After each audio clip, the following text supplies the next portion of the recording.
Bom dia, meus caros professores Paulo, Maurício e Estácio. Vou apresentar agora o meu artigo sobre relés digitais aplicados a linhas de transmissão, tá? Que é muito importante, os relés digitais, né? Que com a sua evolução em relação aos convencionais, né? Que são os relés eletromecânicos e estáticos. Então, ele tem muitas vantagens.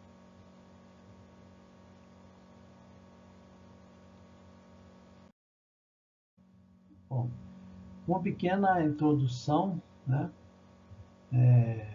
Sumário, né? Que a gente vai falar na introdução, os objetivos, a contextualização, os tipos de proteção, os estudos de caso que foram feitos, né? E as conclusões e recomendações para trabalhos futuros. Bom, a gente sabe que o transporte de energia até os consumidores, né, tem que ser de uma forma bem, bem feita, vamos dizer, com qualidade, com confiabilidade, né, e com o menor custo possível. O relé é um dispositivo, né, que vai detectar, por exemplo, ele vai ser sensibilizado e atuar de acordo com a existência de algum defeito que possa acontecer, né? Ou seja ele um defeito externo, né, tipo um descarga atmosférica, ou interno, né, desequilíbrio de alguma grandeza elétrica. Tá? Bom, as inúmeras vantagens, né, trazidas pelo relé digital, né, ele além de ser multifunção, ele também é um relé que tem registros de eventos, tem registros de oscilografias, né, que dá para a gente analisar bem as ocorrências para verificar se realmente onde foi o defeito, né, se realmente o relé atuou corretamente, ou a gente tem que fazer algum ajuste fino na sua proteção, no seu ajuste. Né? Bom, o sistema elétrico de potência, né, ele tem que atender continuamente. Né? Então, o mínimo de tempo que ele ficar fora é o ideal, né, por algum problema, algum defeito.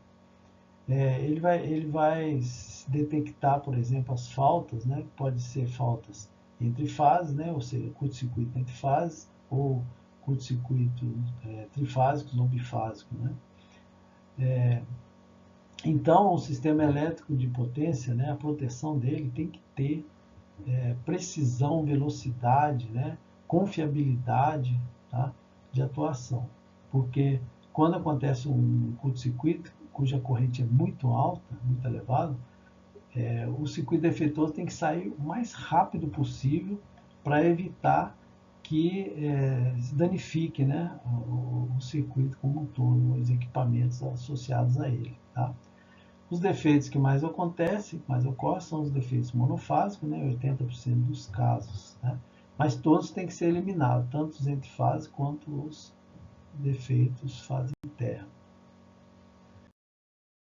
Bom, é interessante a gente ter como objetivo estudar o comportamento dos relés digitais frente às possíveis, né, adversidades que acontecem no sistema elétrico de potência. Né? Então, ele tem que ser capaz de detectar, né, onde foi o defeito, né, por exemplo, qual fase que atuou, né, e se foi um defeito monofásico ou trifásico, né, então isso é importante. Tá? Então, a gente vai mostrar um sistema elétrico de potência, né, e vai aplicar curto-circuito nele, como estudo de caso, para verificar se as proteções atuaram corretamente ou não. Okay? Bom, o relé que vai ser utilizado é o relé de distância, né? Número ANSI 21. Tá? Esse relé ele atua da seguinte forma. Quando acontece algum curto-circuito ao longo da linha de transmissão, por exemplo, vai aparecer um valor de corrente e um valor de tensão. Tá? Esses valores, né, o quociente desses valores da tensão pela corrente vai nos dar uma impedância que vai ser comparada com a que foi parametrizada no relé para ver se ele vai atuar na primeira zona, segunda zona ou terceira zona. A primeira zona normalmente é graduada, né, parametrizada, com 80% a 90% da impedância da linha. A segunda zona, 120% da impedância da linha, mais uma impedância de um transformador, por exemplo, né, que possa ter no sistema. E a terceira zona, 150%, tá, desse, da impedância da linha. Ok? Os tempos de atuação, o tempo da primeira zona normalmente é instantâneo, o tempo da segunda zona varia de 0,5 a 1 segundo e o tempo da terceira zona 1,5 segundo. Vai depender das características do sistema que está sendo estudado. Ok? Bom, o esquema de proteção de distância, né, ele é assim. Existe uma proteção de distância num lado da linha e na outra extremidade. Então, são duas cadeias de relés para verificar, né, o defeito corretamente, né, e fazer com que o relé atue o mais rapidamente possível, né, para eliminar o circuito defeituoso. O tipo de característica que vai ser usado nesse relé de distância é a característica mho. Bom, o sistema elétrico de potência, né, ele é dividido em dois grandes sistemas: sistema norte-sul, norte, nordeste, sul, sudeste, centro-oeste, né? Então, abrangendo todo o sistema interligado nacional. Cada instante, né, que acontece, né, um desequilíbrio de potências reativas no sistema devido a motores e transformadores, né, e também as supridas, né, que são geradores, as linhas de transmissão, os bancos de capacitores, né, os compensadores estáticos e síncronos, né, todo sempre está acontecendo alguma coisa, né, no sistema que deve ser detectado pela proteção. Como a gente já falou, né, o relé ele é definido pelo seu número ASA, né? Então, cada relé tem uma identificação de número. Então, o relé de distância, ele normalmente é o relé 21, né? E é muito usado, né? E o outro muito utilizado é o relé de sobrecorrente, né? 50-51, né? Instantâneo e temporizado.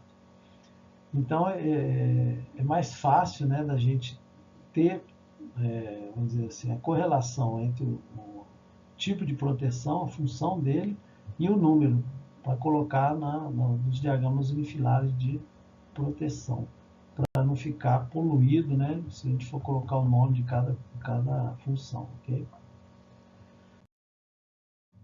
Bom, o princípio, né, como a gente falou, da proteção, a gente já disse que ele é feito pela identificação, né, da impedância que aconteceu naquele ponto do defeito, ou seja, através da tensão e da corrente. Nós falamos isso.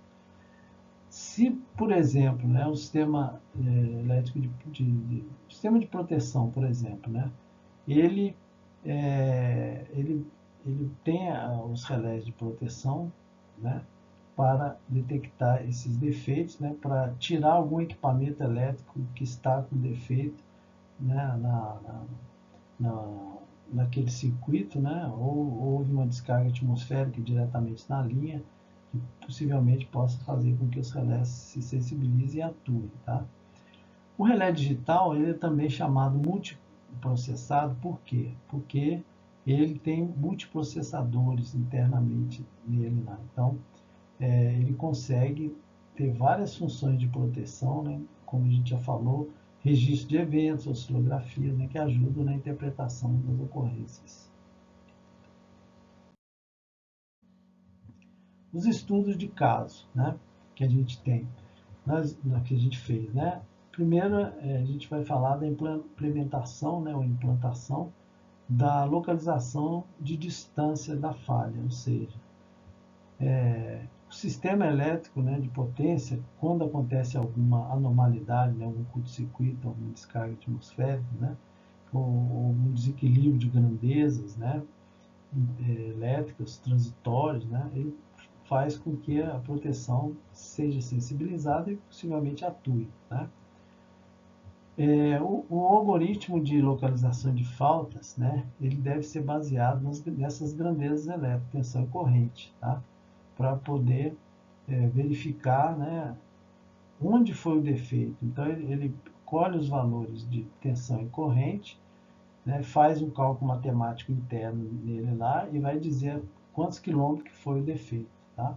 Antes dessa implementação, né, implementação dessa localização de falta, quando acontecia um defeito, a turma de manutenção sairia correndo o circuito todo para verificar onde foi o defeito, né?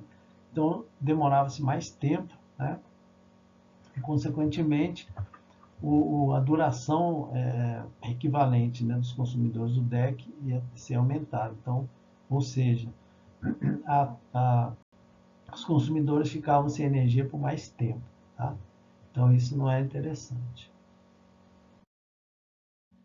Com o novo sistema, né, de implantação, né, da localização de falta, os relés passaram a ter, por exemplo, uma função de localizar o defeito. Onde acontece o defeito, ele vai dizer quantos quilômetros que o defeito aconteceu, e a turma de manutenção pode se deslocar mais rapidamente para esse local e, consequentemente, vai tentar consertar, né, o defeito mais rápido possível, né, para que o sistema volte a operar normalmente, né, e o consumidor fique menos tempo sem energia. Na subestação de Jaguaquara da Coelba, né, 34.3.8, foi feito um levantamento, né, das características dela, né, por exemplo, quilometragem, quantos quilômetros, né, a potência, né, em MVA que ela tem, né, os possíveis defeitos que acontecem, né, que podem acontecer, foram levantados. A partir da informação, né, de levantamento de dados, né, a turma de linha viva, né, pode ir no local e foi no local, né, e trocou os isoladores. Por que turma de linha viva? É uma turma que não desliga o sistema, né? Ele faz o serviço com o sistema energizado.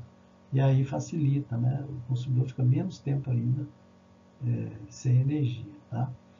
Então, essa localização de falta foi fundamental para que diminuísse os custos de deslocamento, os custos de manutenção, certo? Facilitou muito e o consumidor final é que ganha com isso. Então, os índices de DEC, né, de frequência, né, da empresa foram diminuídos, né, os valores, frequência de ocorrência deles, né. Então, esses dados, né, da distância, né, são muito importantes, muito valiosos para que a equipe de manutenção faça o reparo o mais breve possível, né. Essa tabela aqui mostra os tipos de eventos que acontecem, né? Por exemplo, né, descargas atmosféricas, né? Isolador danificado, abarroamento de poste, por exemplo, pode acontecer, né?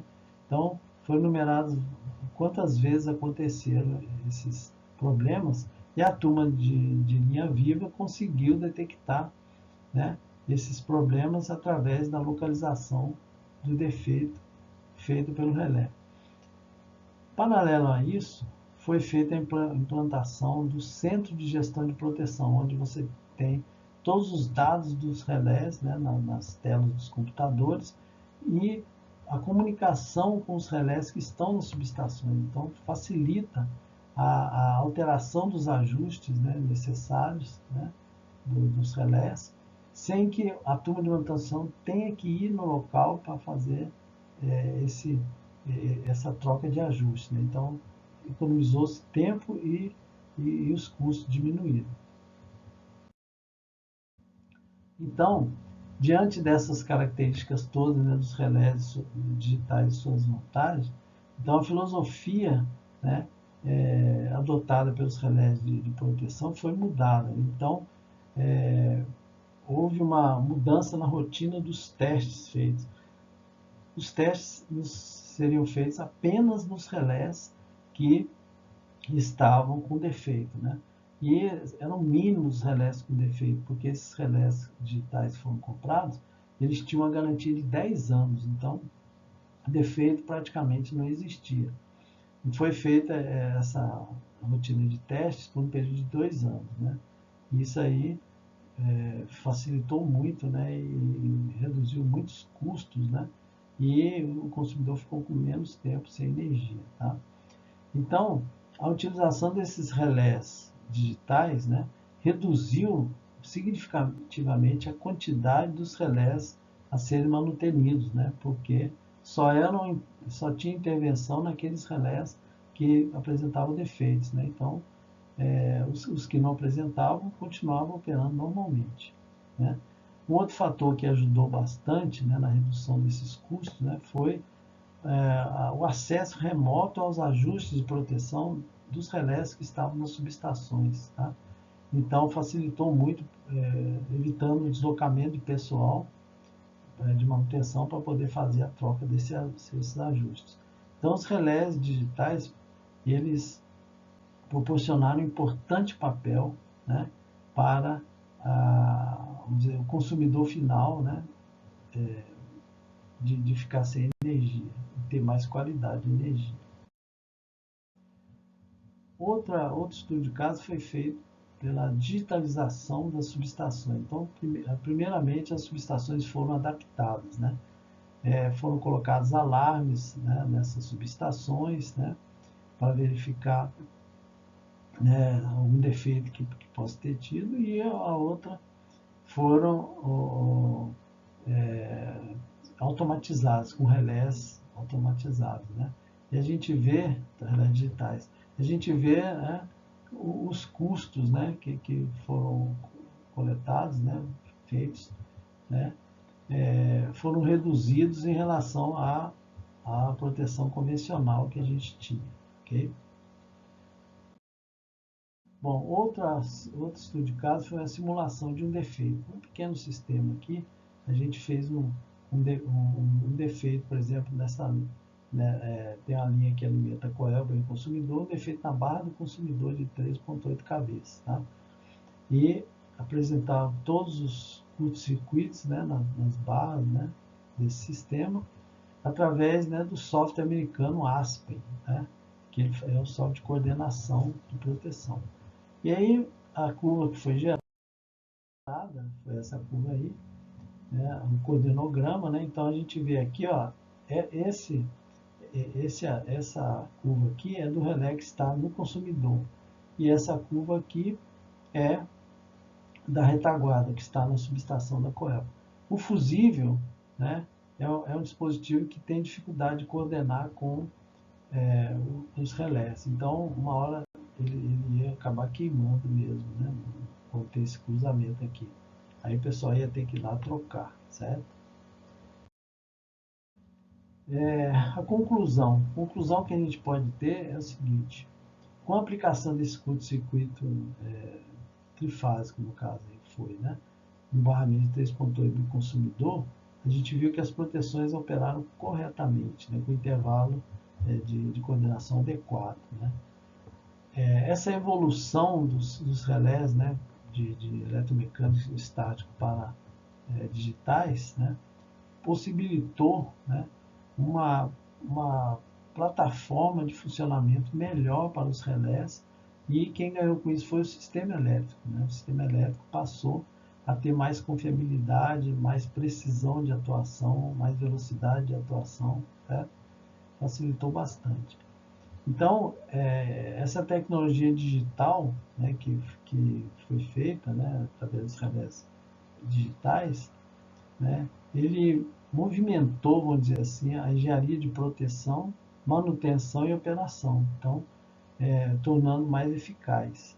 Então, a gente pode observar que a atuação correta desses relés, né, para os curtos-circuitos que acontecem, seja eles entre-fase ou monofásico, né, foi de grande valia para o sistema, né? Então, atuou nesse caso aí, corretamente, com exceção do fusível, que não foi possível a coordenação perfeita entre o relé e o fusível. Isso aí, na prática, é meio complicado, né? Mas o máximo que acontecer é o fusível em determinado ponto, né, de curto-circuito, ele queimar e a turma de manutenção tem que ir lá trocar, certo? Então, agradeço aí a todos, né? Meu nome é Júlio César e sou estudante de doutorado da Unifei. Obrigado.